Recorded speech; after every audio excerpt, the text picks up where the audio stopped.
Okay, I just got a new battery today, the Sky Lipo from hobbyparts.com, and one thing that I noticed right off the bat, I was using a blue lipo before.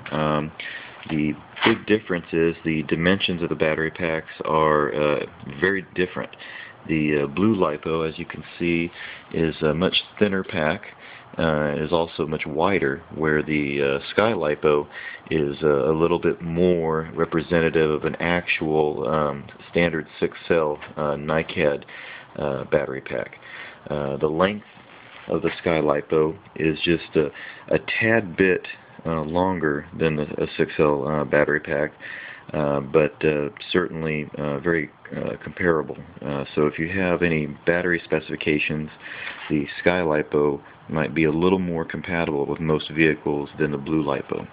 Case in point is I have a very old RC10 car here that the blue lipo is just too long and won't quite fit into the tray, and the Sky Lipo fits in there just like a glove. So something to consider when you're shopping for the new lithium polymer batteries. The blue lipo, because it's so thin, though, if you have a car here like the Duratrax Evader, you can see here that with a 2-cell pack, it's so flat that there's a lot of extra room there to fit in the battery tray, which makes me believe you could probably fit a 3-cell pack lipo pack in a Duratrax Evader, where maybe a 3-cell pack for the Sky Lipo might not fit. Now, I haven't actually confirmed this, but the Sky Lipo certainly fits in the Evader just fine.